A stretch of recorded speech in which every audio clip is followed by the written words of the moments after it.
Hola. Hola.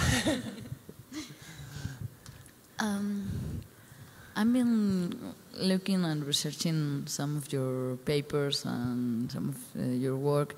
I would like to know how the transborder immigration tool begins. Oh, yeah. The transborder immigrant tool started in 2007, and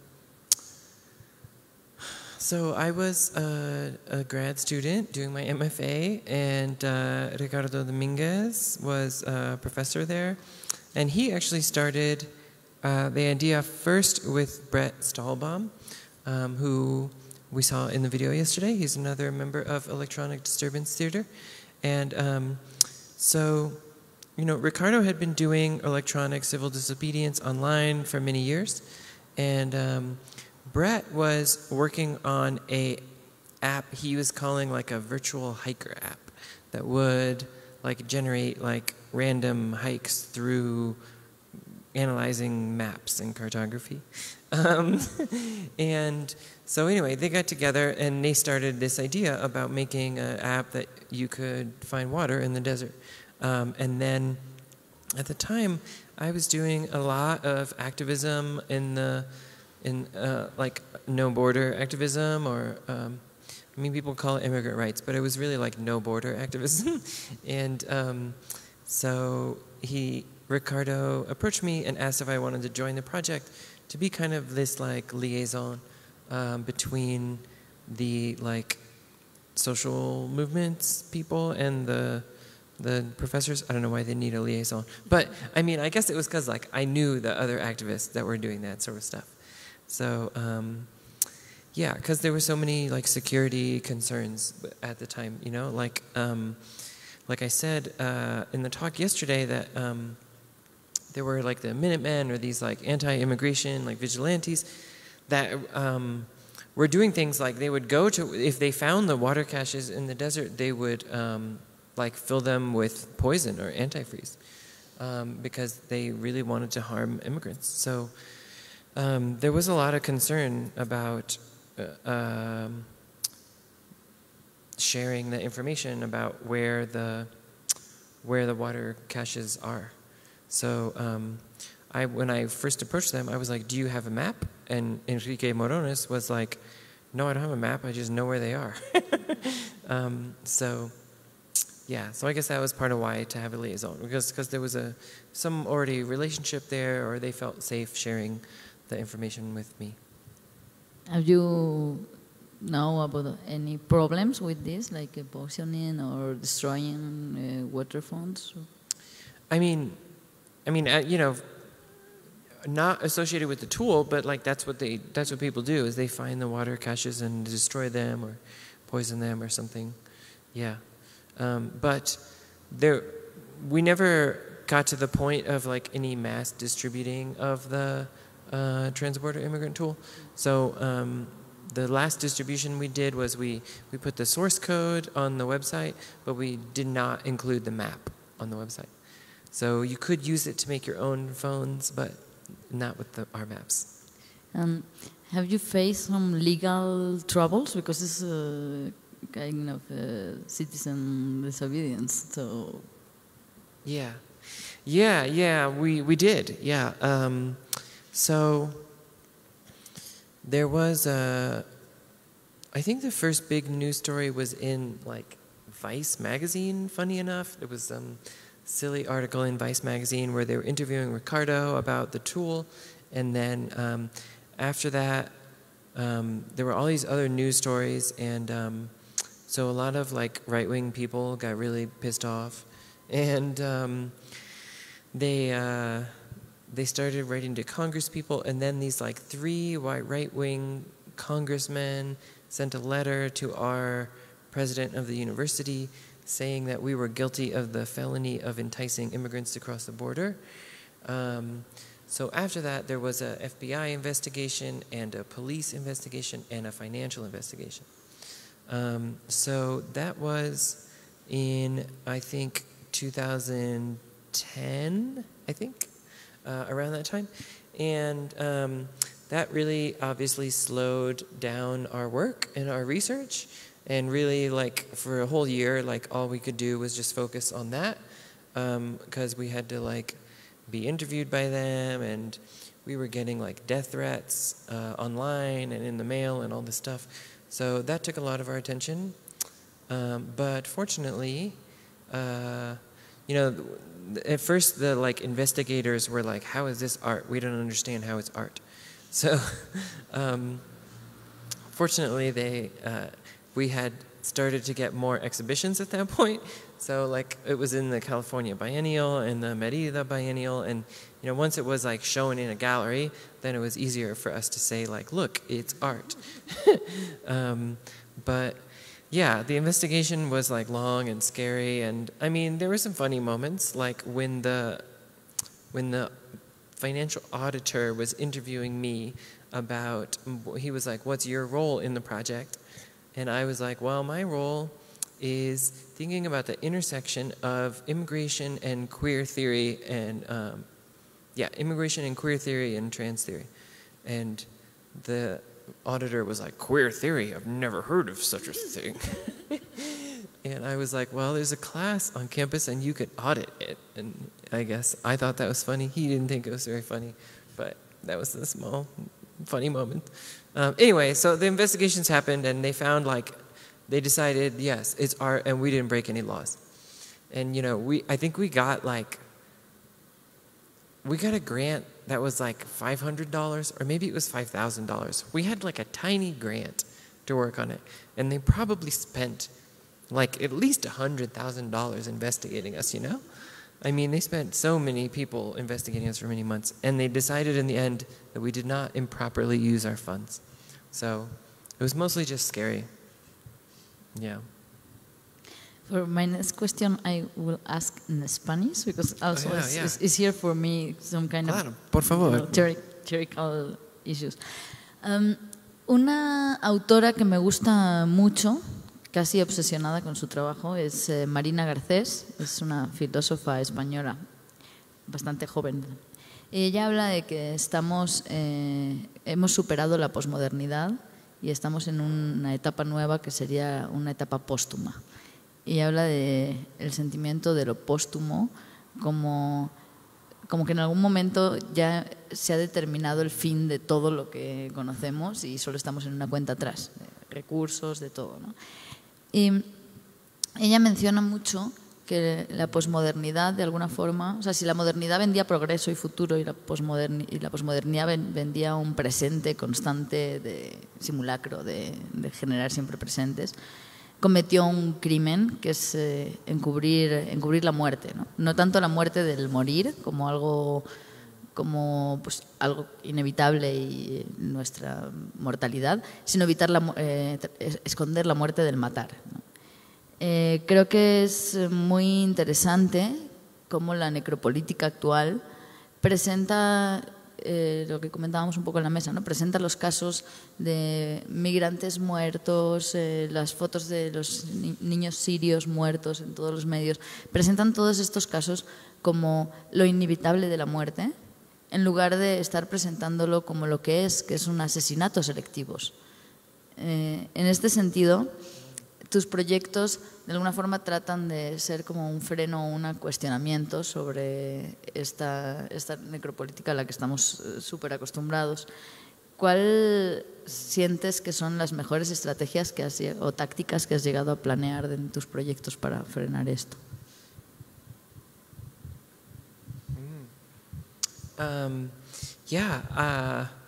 I love that idea. I want to get that name of that person from you because I really agree that, I mean, on Wednesday, before I came here, I was teaching my students, like, what is modernism and what is postmodernism. Because I'm teaching this game design class, and none of it. I was like, who knows? Who could tell us what modernism is? Nobody raised their hand at all. Nobody had any idea, right? A lot of them are freshmen, but some of them are like juniors or seniors. Anyway, and so I was explaining to them postmodernism, and I feel like to them, it's like so abstract. They're just like, what the hell are you talking about? Like, okay, you know, I was trying to explain, like, under modernism, people valued truth and logic and, like, to be a good person or to be a good man or to, like, find the pure line and spend 20 years drawing just lines, you know? And then under postmodernism, everything is decentered and, like, nothing has any meaning and, you know, we're not trying to, like, be a man because, like, what the hell does it mean to be a man? There's, like, a million different meanings. There's, like, no meaning, blah, blah, blah, blah, blah. But I feel like the situation now is like so grim. And I mean, really most of them are just there out of like desperation of needing a job. And so mostly they're just like, why are you wasting my time instead of talking about Adobe software or Unity programming to talk about postmodernism? Because they're just like stuck in that moment of like bare life, you know, or of necropolitics, or of just like, I have to do something. So, I mean, I hope that, I was thinking also, I mean, from that last panel was so stimulating, I was just thinking in there like, that I feel like so many of us are like stuck in this moment of just trying to survive, that like, I think even to just pause and be like, no. Actually, life has meaning, and actually I want to express something. I feel like it seems like it's some kind of resistance now, because everything is so brutal everywhere with this like risk of death all the time. And I mean, and of course that's very different, like how much safety people have in Mexico City versus in California, in Santa Cruz, California, you know, is like a very privileged and safe place in general. But in the United States, things in the last 2 years are certainly increasingly dangerous. Like, for example, when I was planning this trip, I actually did not know if I was going to arrive here, because there have been numerous news reports of the U.S. government taking away trans women's passports. Because they like go to the airport and they're like, here's my passport, and then the border guard looks at it and looks them up online and sees some record of their gender change, and they're like, no, this person doesn't exist. Your passport's not valid. So like multiple women this has happened to. So I actually felt like a huge relief when I like arrived, because I was like, cool, I made it. And I hope I can get home. But increasingly there is this, I feel like we're not in that place of postmodernism of like the 80s or 90s where like, oh, everything's a floating signifier. Like things are not floating, they are like underground. So I love this idea of posthumous. Or like Donna Haraway says that she's a compostist. That we're not post-human, we're compost. Also a new one in Spanish. Yes. De hecho, viene muy relacionado con el comentario y la reacción que has tenido como a esta idea, porque también justo Marina Garcés habla de que en esta sensación póstuma la pregunta que más se hace es ¿hasta cuándo? ¿Hasta cuándo durarán los recursos naturales? ¿Hasta cuándo tendré trabajo? Entonces, es como el tiempo se ha invertido, es una especie de cuenta regresiva en la que la acción colectiva ya no genera experimentación sobre otras realidades y modelos posibles, sino que solo está tratando de generar, en el mejor de los casos, la solución o la reparación de una situación de emergencia. Entonces, más que, o sea, aunque hablamos mucho de la ética del cuidado, casi siento que lo que están sucediendo son cuidados paliativos frente a un fin como catastrófico, ¿no? Es una situación en la que se hace muy difícil pensar en cómo se va a dar un cambio si no es de una forma apocalíptica, una gran transformación, una gran guerra, una llamarada, o el fin del Internet. Como que la ciencia ficción se plaga de estas formas de tratar de pensar el futuro, pero solo desde un cambio abrupto. Entonces, ¿consideras que es necesario? Y si es que sí, ¿cómo podríamos salir de esta situación de cuidados paliativos y de emergencia y de tratar de arreglar algo inmediato y estar tratando de generar cambios de fondo que no sean una gran disrupción, sino que poquito a poco, como hacia dónde tendríamos que ir en este sentido. Yeah, that's a great question. I think that I mean, certainly Agamben said a long time ago that, I think in the 90s in Homo Sacer, that, you know, the state of emergency is just like the normal state of how governments function today.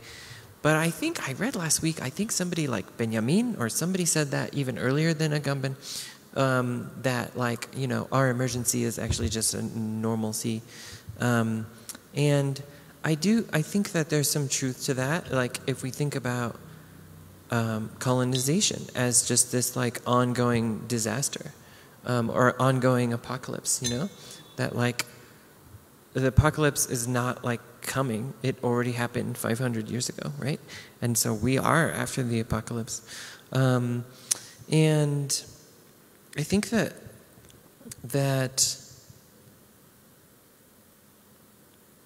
is a very true point, that like there's this like urge to like rush to something, both in activism and like in work, right? To just like rush and rush and rush. So I do feel like maybe also to try to answer your earlier question about strategies. I mean, I think the strategy that I'm working with now in my augmented reality project, Seen Soul, is to really just try to get people to pause and reflect for a moment. And, you know, my hope is to be able to present people with the feeling of being in a climate change event. Because when I was in Seattle and these wildfires came and like the sky literally was just gray, right? And you like could barely even breathe. And I was like wearing a mask to go outside, and you know, then the next day we had ash falling out of the sky. So like you go to your car and there's like, it's literally covered in ash that's coming out of the sky. Like this really made me and a lot of people around me pause. And people were saying like, it's like we're in another world. Like, because the sunlight is a different color when it's coming through the smoke. Like it was very orange. So even just like walking out of your house, you're like, why is everything orange? It's really strange. So that is like partly my hope, is to like get people to pause and reflect. But on the like scale of change, I'm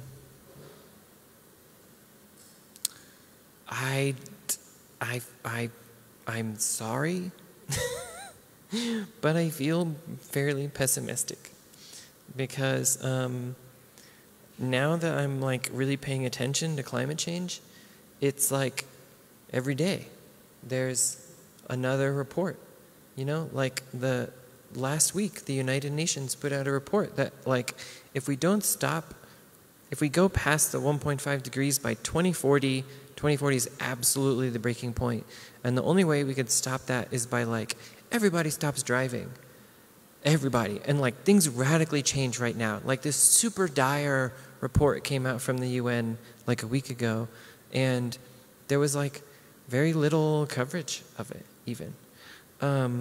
So I think that we will be stopped, you know? And it's already happening now. Like I said, like these wildfires in California, like literally people, tens of thousands of people are having their houses burned down in California, and then they're like migrating and moving. So, you know, it seems like it's only going to be a few years before the economy is significantly impacted in a negative way that might interrupt things. But it's just like, I don't know. I know some people think the media is alarmist, but like yesterday, there's a report of a hurricane that's on its way to hit like Portugal, and the news report that I read that it was the first time in recorded history that an actual hurricane is going to hit Portugal. So there's so many of these cases that every year we're like, oh, it's the biggest wildfire in history. And maybe we're accustomed to that because the economy, we're always like, it's bigger and bigger or something. But like, these things should not be bigger, you know? Like the biggest wildfire in California history happened in the winter, in December, and it was like so close to Los Angeles that they had to close UCLA. Like, these are not just like out in the desert either. They're like very much happening right now. So it seems to me like we're going to be stopped by natural forces before we can have the power to actually stop things. In which case, I think the palliative idea is actually really valuable, because I'm trying to think about like, how do we have genuine relationships with people and like actually just take care of each other, even if the like world is on fire. That's really interesting. Now I will continue in English. Even if the economy suffer for climate change, I think it's not going to stop, because the fewest that have the most of the resources will continue exploiting this. So that leads me to another concept that you use in your papers. What is science of the oppressed? Oh, yeah. Gracias. Well, so I think Monique Fatigue used that term first a long time ago, and then the Particle Group, which is like this artist group that Ricardo Dominguez is part of, and Amy Sarah Carroll also, that works with nanotechnology, is part of. And so they did a project, I think it was actually at Media Lab Prado, that was about like imagining futures of nano garajes, or like, you know, people having nanotech in their garages. And so they were like, you know, thinking about how, whatever, computers were invented in garages, supposedly. And so they were like imagining, you know, what's going to happen when we have nanotechnology in our garages. And so they used that phrase there, and they were referring to other like group of similar tactics, like Methodology of the Oppressed from Chela Sandoval, was a book that she wrote about like people using different strategies of resistance, but then being able to like shift in between those strategies. So she called that differential consciousness, or this idea that like you might want to be like, maybe you want to be essentialist sometimes and relativist other times. I don't remember all the strategies, you know? But her idea was that we could shift between different modes of resistance based on the current situation. And then so when the Particle Group said Science of the Oppressed, they listed all these inspirations, like Methodology of the Oppressed and Theater of the Oppressed, of course, was really important, and, you know, kind of related to postmodernism, I guess, but really important in terms of just challenging the structure which we still see so often, which we're seeing right now, of having like a few actors on stage and then many people in the audience. And so Theater of the Oppressed was like, no, everybody should be an actor. So let's make things where, you know, the people in the audience can stop the thing on stage at any time and then come up and change that thing. So with Science of the Oppressed, what I understood them to be thinking about, and what I wrote about a little bit after that, was that if we look at science today, and we look at like science studies from Donna Haraway, or gosh, what's that other person? I'm too tired to think of that other person's name. But there's a whole reader of like decolonial science and technology reader that this person, important person, edited, who I can't think. But like, even if we look at Karen Barad, or like, there's lots of examples of critical studies of science where you can look at science and see that most of the questions that get asked in science are determined by the funding and the funders. So in reality, much of science is actually driven by what questions are fundable. So like, a perfectly good example of that is that there's very little research into transgender medicine. So, like, when I started taking hormones, like 12 years ago or 10 years ago, they were basically like, you know, it could work, it could not, but you could try it if you want. And still, there are like very few medical studies into the effects of injected testosterone or injected estrogen or estradiol, because apparently that's not something that you could get funding for. And that is like starting to change a little bit. Like actually, last year, I saw a study where like doctors were actually surveying trans people on the effects of hormones over multiple years. But the fact that they were doing that study points to the fact that there is no existing study of that, you know?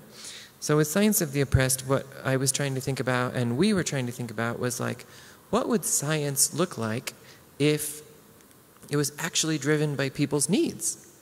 Like, if science was something that we all did in our garages or kitchens or something. And, you know, this is continuing a long history.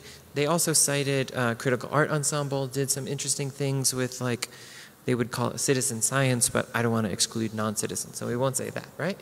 But there's a long history of artists doing this kind of experimentation, or like bio-artists, you know, working with biological technologies, to ask different kinds of questions that corporations don't want to fund and that universities are not going to give you tenure for, unless, I guess, you're an artist. Yeah, that's really awful, but great that someone is taking care of trying to make a change in science. I would like to know more about your project Becoming a Dragon and how the virtual worlds and biotechnology are related. Yeah, thank you. So Becoming Dragon was a project I did in 2008. It was actually my MFA thesis project. And so I had been working for a few years with the Electronic Disturbance Theater. And so we were doing like virtual sit-ins online, which is kind of like a distributed denial of service attack. But it's instead of just being one or two people, it's like thousands of people. So, you know, we would organize these like online protests, right? And when I came to do my thesis, I wanted to think about like what would a political embodiment online be that could be beyond just like web browsers. And so I was inspired by seeing other artists using virtual worlds like Second Life, or there's lots of VR social platforms these days that are kind of similar. So I tried to combine these things because, I mean, I think that's like part of the challenge or the joy or something of being interdisciplinary is like finding the intersection of all of your 10,000 interests. Or like Ricardo used to always say, like, you have to find the perfect tortilla in which to put all of your things so you can make the most delicious burrito. And so that was his way of saying to like find the right question for all the different questions. So I decided to ask this kind of like speculative question, which is like, because at the time I was like starting hormones and I was starting to transition and like thinking about surgery. And there's this like, it's not a law, but there's like a kind of like agreement between doctors and psychiatrists that if you want to get surgery to change your sex, then you have to have lived for 1 year as the gender you're moving towards. And you have to prove that to a psychiatrist. So trying to combine these questions, I decided to ask the question, well, could I live for a year in Second Life? Instead of a year of real life experience, which is what they call it, I was like, could I have a year of Second Life experience? Or could I have a year of virtual experience? So, you know, it was kind of science fiction-y. I didn't live for a year in virtual reality. I lived for 365 hours because that was as much as I could do, which is a little over 15 days. And I worked with 2 other artists, and we wrote some software so that we could interface this motion capture system to this virtual world. So that when I basically, when I moved around this art gallery or this art, science, research space, whatever. When I moved around this room, then my avatar in the virtual world would move too. And I used a head-mounted display so that when I looked around, the avatar would look around and all that stuff. But I was thinking about, like, you know, we have a lot of art about identity. Like, what does it mean to be a man or a woman or an artist or a fighter or a revolutionary or something? So I was like, well, what does it mean to have art about identities in transition? Like, how do we make it visible when you're in between identities? So for that reason, I decided to choose an avatar that was not male or female, but that was a dragon. Because I thought, like, dragons don't have a male or female gender, right? They're, like, for one, they're fictional and magical and shapeshifters. But for two, they're lizards or snakes. Anyway, unfortunately, some people came to me and they were still like, no, dragons are male. Or no, dragons are female, for sure. And I was like, you're ridiculous. Anyway, so I lived as a dragon in Second Life. And it revealed also that Second Life was still very human-centric. Because, like, I would go places in Second Life and get kicked out. Like, I went to this sci-fi city in Second Life that was, like, really cool, Blade Runner, whatever. And they were like, no, you're not from the future, so we're kicking you out. How do they know there are no dragons in the future? I know! The limited imagination. Yeah. So, what is a transreal identity? Yeah. Thanks. So after becoming dragon, I wrote a book called The Transreal in collaboration with a number of other people. So it was like a co-authored book. And so I was trying to theorize the experience that I had in becoming dragon and also make it relevant to other people. And so I was looking at myself as like a mixed reality artist and also thinking about other artists working with multiple realities. So like Blast Theory is a group in the UK that does like mixed reality, or like Mez Breeze does a lot of augmented reality. So I was trying to look at like what are artistic strategies for working in multiple realities. And one of them I thought was having transreal identities, or having like an identity that crosses multiple realities. So I think that actually, what I tried to argue is that I think this is very relevant for many people today.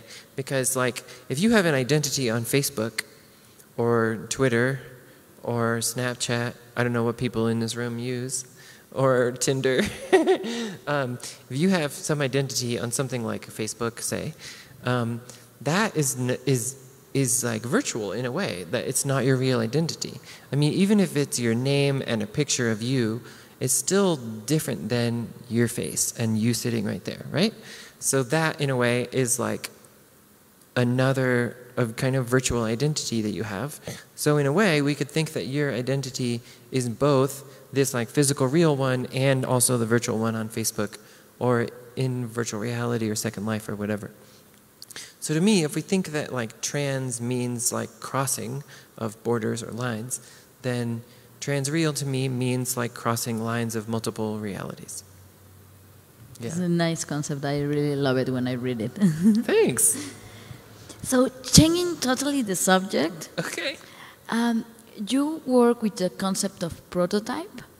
So, what meaning have this concept in your work? Yeah, I think prototyping is still really important for my work. In that, I think that, well. Okay, so I'm really interested now, like at least my new book is about like what models we use for thinking and how we can create new or better models for thinking. But like, I think we can have like a model of something in our minds, and then you can do like a thought experiment or Gedanken, whatever the German word is for thought experiment. I read it the other day. You can do a thought experiment of like, okay, what would it be like to change species and be a horse or be a dragon, right? So there's like, that's one version of getting closer to the answer, right? And then another version would be like to actually do the thing and like go all the way of like, okay, if we're thinking about like changing gender, right? You can be like, I wonder what it would be like to have a body with a different gender. So like one version is to think about that. Another version is to like actually go to the doctor and do it. But then in the middle or somewhere in between is like to actually prototype something. So this to me means like a kind of like working version that's not perfect. It's not like full resolution or full fidelity. It's not going all the way with the idea, but it's like more than just a thought experiment. So it can give you some ideas of the flaws. And that was really interesting to me, because like with gender transition, like there's no way to know like what's going to happen until you do it in some way. I guess the real life experience thing is kind of like a prototype. I don't know. But I use this idea a lot in my other work, right? So like I tried to make these mesh networked clothing, electronic clothes that had networks for safety. And so I think that, as far as I got, that was just like a prototype. Like I made a version, it worked. And when I turned on my dress, it would turn on your hoodie. And it would transmit the signal, the lights would come on and everything.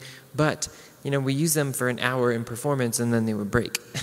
So it was totally different than like having a mass-produced version that was reliable.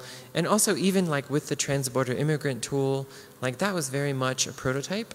And I think that like the gap between prototype and working version was so huge for us that we were like, we never felt like it would be ethical to give somebody this device that we made and be like, this will keep you safe. Yeah. Like, no way. We were like, this is a weird experiment. One time we gave it to an artist and she walked across the border with it. But we never gave it to somebody to be like, this will save your life. Because like, we just couldn't. It was, to us, it was like a prototype. So, we could see it, we could see the flaws. And I'm in favor of the like open source methodology of release early, release often. So I usually don't like try to make something perfect and work on it for years and then show it to people. I usually make a really bad version and then be like, okay, here's this thing and it has wires hanging out and like, but whatever, it's something on the table and you can look at it and we can talk about it. Yeah, it definitely feel more comfortable about the idea of prototype than the finished product, because also the idea of finished product is a lie. You never have a finished product if you have a product that is adapting to reality or to people. So prototype, I think, is more accurate for talking about production. My next question, I think you already answered it. It was like, what is your position in the do-it-yourself culture, open source, open hardware culture? But I think you already answered. I don't know if you want to find something else. No, I could say more. I love open source and DIY culture. It definitely got me to the place that I am now. I just I started hacking on Linux when I was a teenager. And for a while I was an open source zealot, I was like, everything has to be open source, and I would only use Linux on my computers. And I worked for a company that was making a version of Linux, and that was a kind of a disillusioning, it kind of was like, oh, actually this is just a product. And working here is kind of like working in a factory. And I thought it would be cool to be a Linux developer for a living. But then when I was doing it, I was like, oh, my job is to make the installer or just make this button. And I was like, this job sucks. That was when I went back to grad school to get my MFA to do art. And yeah, open source culture provided and still provides huge inspiration for me. Like with Unstoppable, you know, it was just like a DIY methodology to be like, I want to do this crazy thing and let's do it. And I think there's like a lot of problems in open source and DIY culture. I mean, like, I think the problem of meritocracy is a lie. I think the idea of meritocracy is a lie. You know, like there's so much privileging of male people or just like people with privilege in open source cultures. And so little consideration of like who might want to protect their code or who might want to protect their privacy, or who might not want to, who has the privilege to like give away their work, you know? I think I see very little critique of that. But I also spend less of my time in that culture because I feel like the last time I went to a makerspace, I was like, this is really corporate, and they were literally doing a contest for Scion, the like car manufacturer, and I was like, this is not the like hacker, anti-corporate, anti-capitalist revolution I'm looking for, people. So I feel like there's challenges, but I do find it inspiring, and still it's an important method for me, you know? And I think is SpaceX open source? You know these people that are doing like independent spaceships? I heard about them, but I don't really... Maybe that's more like a DIY methodology, you know? But I mean, I feel like when I used to be excited about Linux and think about it, I was like, man, maybe one day we can make our own rocket ships. And like, people are kind of doing that now.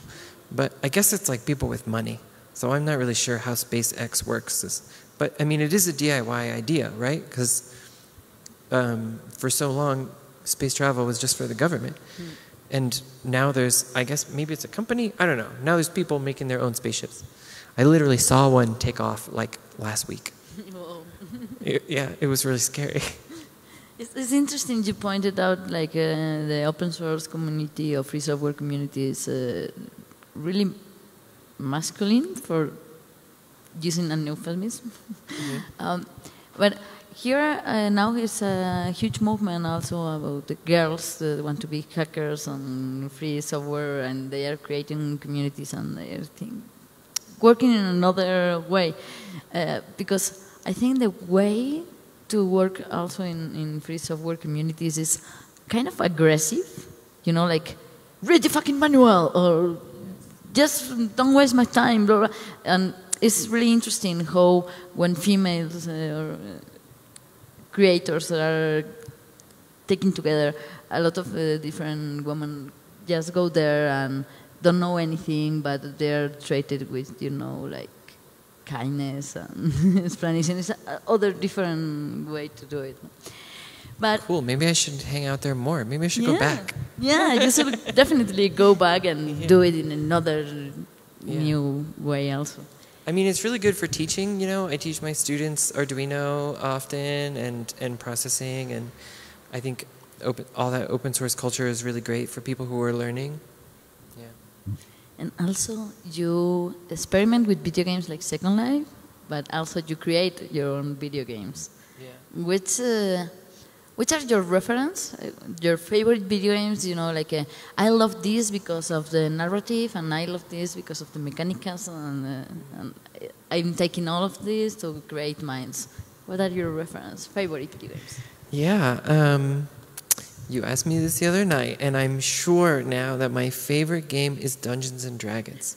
No doubt it is Dungeons & Dragons, because I think the best game engine is the mind, for sure. And you can do anything in Dungeons & Dragons and just by talking about it, and there's no limit, and it's amazing. And you're just inventing worlds and mechanics like on the fly. It's amazing. I love it. But my second favorite games, I mean, there's so many, and now that I study games, it's weird. I don't have that relationship right now to them where I have like a favorite, you know? I mean, I think what I said the other night is Journey, and I think that's still true. I mean, because when I played Journey is this like beautiful, non-competitive game where there's no killing, and you're like the music is this beautiful music that won an Emmy Award, and you're like traveling through the desert and up a mountain, and it's really epic story of just like overcoming challenge. And when I saw that game, I was working on my PhD, and when I saw that game, I was at a point in my life where, okay, so when I was younger, I was like, I love video games. Like when I got my Nintendo and I was playing Metroid, like my mom could not get me to eat because I was just like, beep, beep, boop, boop, boop, boop, boop. Shut up, go away, boop, boop, boop, boop, boop. And then like even later, like in high school and in college, I played so many hours of Counter-Strike, like Half-Life Counter-Strike, which is this terrible online anti-terrorism game. But it was the first game where you were like 5 people fighting 5 other people online, or one of the first. Anyway, so I loved that game when I was young. But then after that, I was like, I don't care about games. They're all about killing. They're super masculinist. I'm too cool for that and radical for that. But then, so like still, I felt like that for years, you know, until like 2012, I think, when I saw Journey.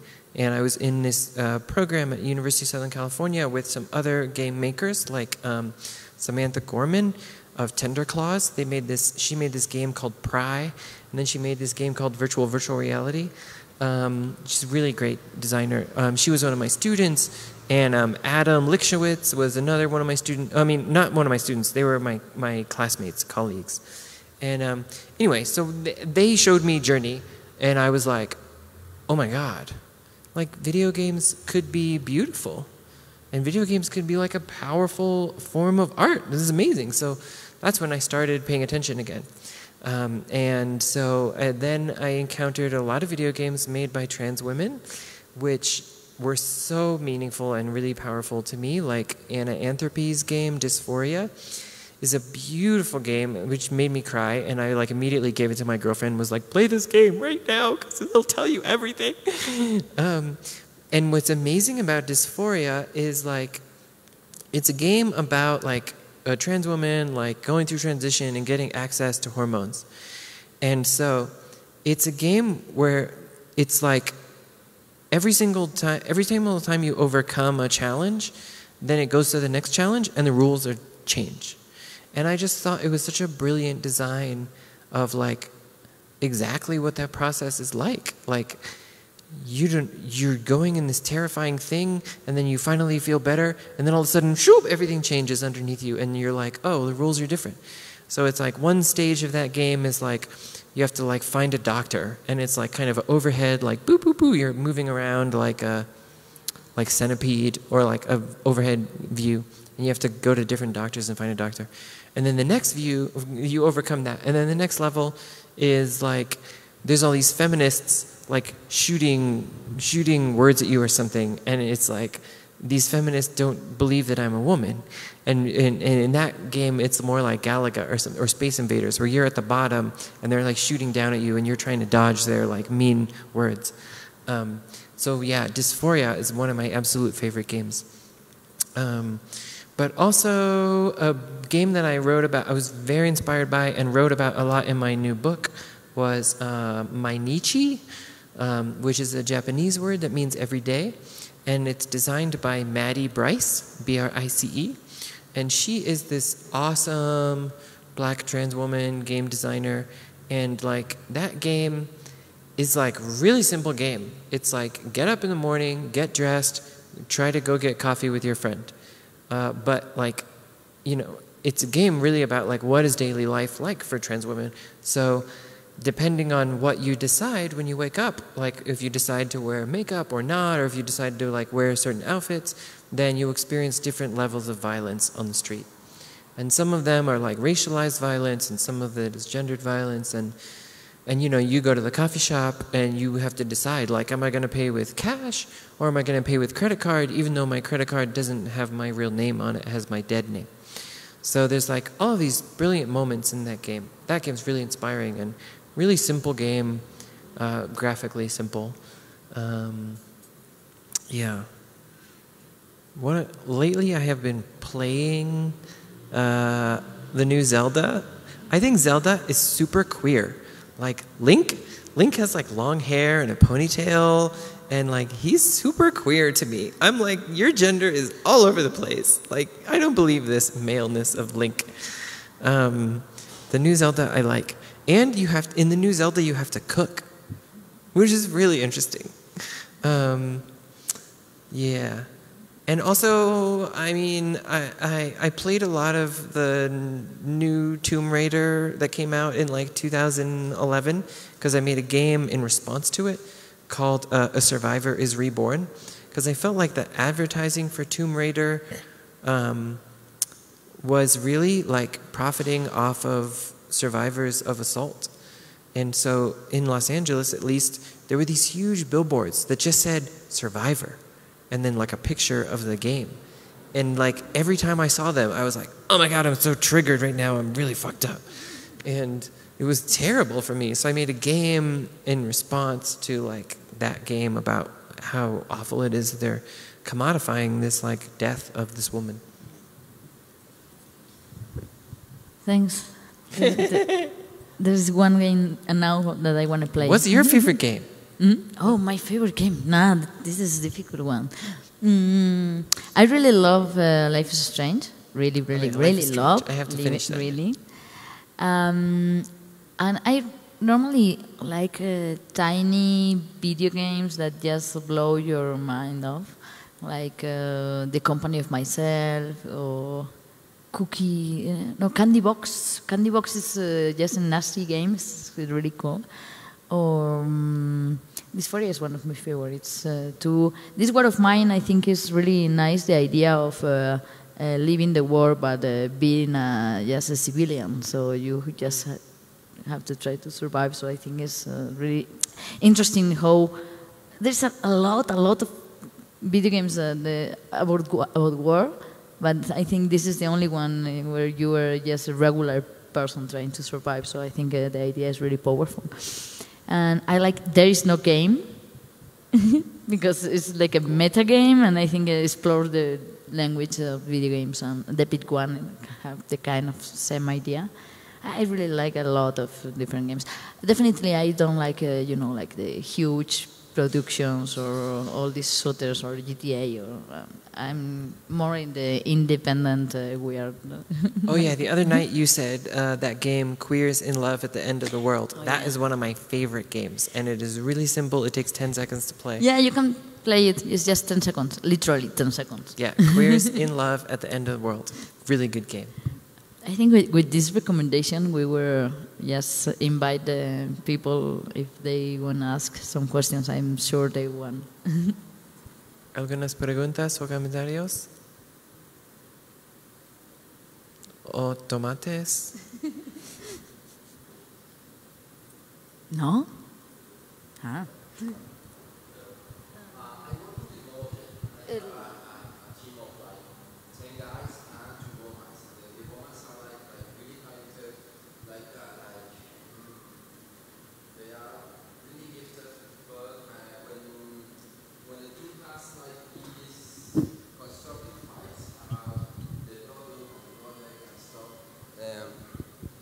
The women in my team tend to be like really introspective, like be like, okay, you just guys decide whatever, and we will do as you said.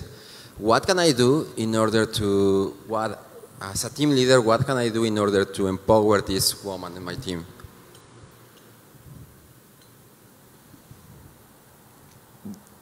That is a good and difficult question. I know. I mean, I think that, I would like look very critically and think closely about the idea that the fights are productive. In my teaching, I try to have some community agreements of how we're going to interact in classes. And so, like, one primary agreement that has been really important for me in teaching technology to mixed group of people is that we say one diva, one mic, or basically, like, don't interrupt people. Because I think interruption is a tool of patriarchy. Interruption is a way of saying that whatever I'm thinking is more important than what you're saying, so I'm going to just talk over you. And so, you know, I really encourage my students in our classes to, you know, listen with your whole body, listen to what somebody is saying, and think about it, and then respond.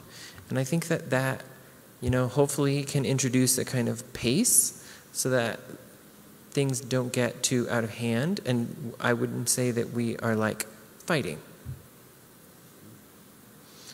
I mean, I think that if there is a work situation where people are disagreeing and it's apparent that like the women in the room feel uncomfortable and they're not saying anything, then that's an indicator that something's wrong. No? Yes. Thank you very much. I will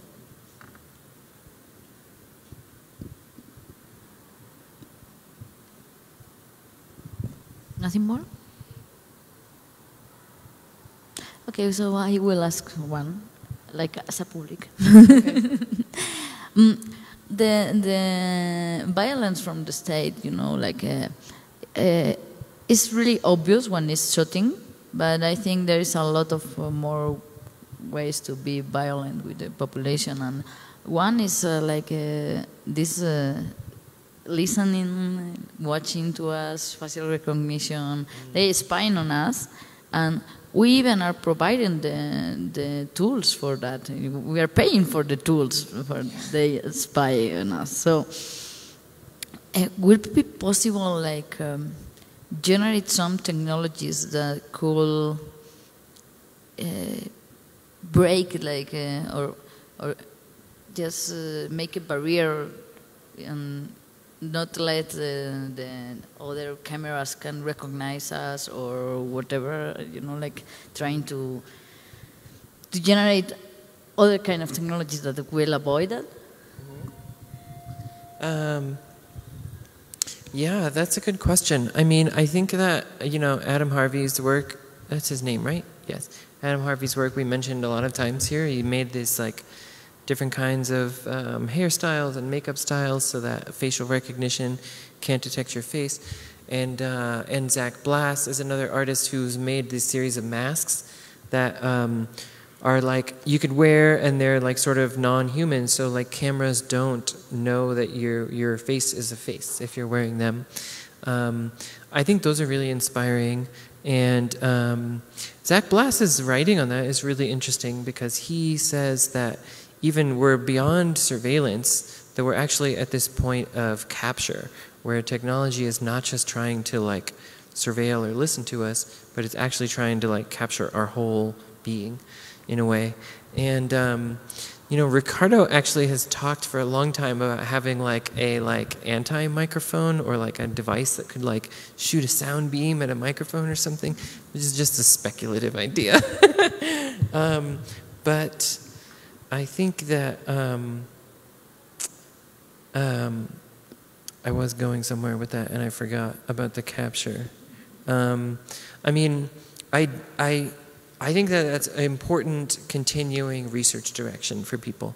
I actually really like Simone Brown's book on this, Dark Matters, because she points to the fact that surveillance culture is very much linked to slavery and branding and, you know, methods of controlling slave populations. So it's not necessarily a new problem, but it is certainly an accelerating problem. Actually, when I was at University of Washington, they had a research study about how you could determine a person's physical location based on the sounds coming through their microphone. So not only could they use your Alexa or your iPhone to like listen to your conversation, they proved that they could actually tell where you're standing in the room and know when you're moving about your room. So, yeah, I mean, I don't really know how that's going to change. I feel like my students are just like, younger people are just like totally like, yeah, privacy, who cares? And I'm like, don't you want to have curtains on your windows? Like, I like curtains on my windows. And they're like, that's such an old, outdated idea that you would have privacy. Yeah, I don't know. I think it's changing. really is changing a bit because they don't use anymore like a Facebook post, but the stories that get destroyed after some time. So I think they are somehow, I think it's not even conscious, but they are somehow moving to technologies that get less track on them. I think Dana Boyd writes a lot about youth using Snapchat to avoid surveillance from their parents. That like, they don't use Facebook because their parents use Facebook. So probably they are not really concerned about huge companies or the state, but just the parents. Totally. So, thanks. I knew if I would ask. Bueno, yo estaba pensando si nos pudieras platicar un poco más de, digo, cómo evidentemente se relacionan tus proyectos con, bueno, abordar estas violencias que atraviesan a las mujeres o a las personas no binarias, a las trans, con el derecho a la ciudad, como con esta idea de pues sí, como de demandar nuestro derecho a la ciudad, ¿no? Yeah, that's really interesting. I mean, I think that a lot of my work is really using a direct action framework and not a rights-based framework. So I think that rights depend on other people, and I don't trust other people to take care of me or my boundaries or my safety. So I think that a lot of my projects are based on me and my communities protecting ourselves and what we could do in like a real concrete way. Because, you know, like when I learned about politics, it was like in the anti-war movement in the US around the Iraq war and mostly around in the alter globalization movement. And so a lot of what I learned about protest was that protest doesn't work. And especially now in the US, that could not be more true. Like you could hold up all the signs you want in front of that guy and he doesn't care at all. And you know, Bush demonstrated that when he started the war anyway. So I think the war in Iraq. So I think that, you know, politically, I came to really believe in the strategies of the alter globalization movement. Like, if you don't want NAFTA to exist, or like when we didn't want the FTAA, the Free Trade Area of the Americas, to be created, like, we went to where the negotiation was and we blocked all the streets and they tear gassed us and it was terrible. But we succeeded and the FTAA was never implemented. And, you know, maybe that was because of the negotiators inside the meeting, whatever. Anyway, what I came to believe is that I'm not going to ask politicians to save me because they don't give a shit. And they demonstrate all the time that they could care less about trans women or trans women of color or even women. So I think that my strategy is always to be like, what can we actually do with the tools that we have? Like, that's part of why, so with Unstoppable, you know, I showed yesterday, I made these, like, I was trying to figure out how to make our own bulletproof clothing because black trans women are the #1 target of murder in the US and often they are killed by shootings. So I found online that you could stop bullets with things that you could get at a junkyard, like tires and Kevlar. And so I tested those things and I shot them and I put the information online for other people to use. But like another project that I haven't talked so much about that was using that similar strategy was like right after the election, I saw a lot of people getting involved in activism that hadn't done it before. Oh, I mentioned this in the last panel. Whatever, I'll mention it again. Anyway, it's called Hold Your Boundaries. And so I got together with one other person, with a designer, and Francis Lee, brilliant designer, dear friend of mine, and they designed these cute little Instagram graphics with security tips on them. So we put like very concrete things because we were thinking like what could we do right now with the technology we have and the technology that our friends have to try to make people safer. So like one security tip that we put out for people was that you should use actually a numeric passcode on your phone. And why?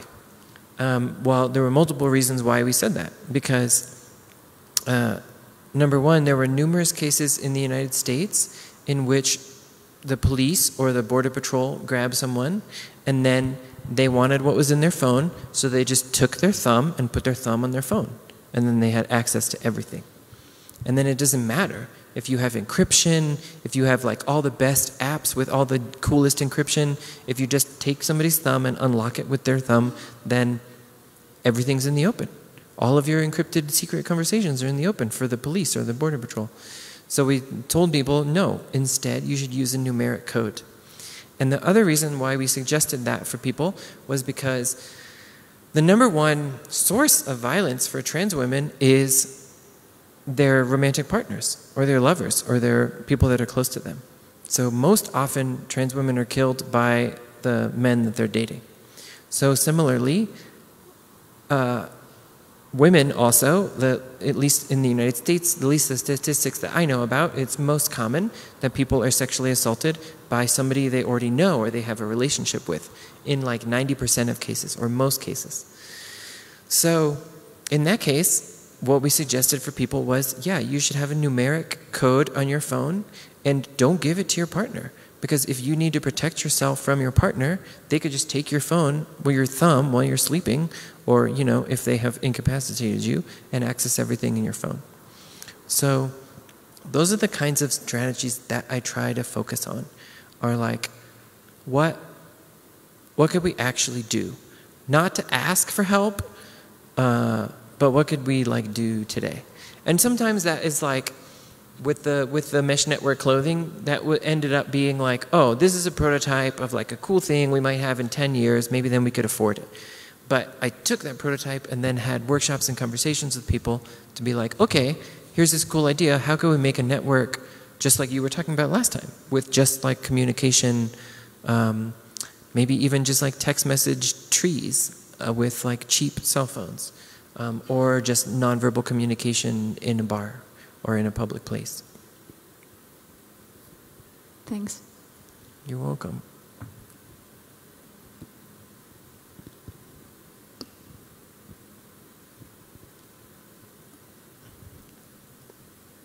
Okay, I think we are already done. Really, Okay. thanks. It was totally a pleasure and an honor to have the chance to ask Yes, you. such an honor. Yes, thank you so much. Thank you all for coming.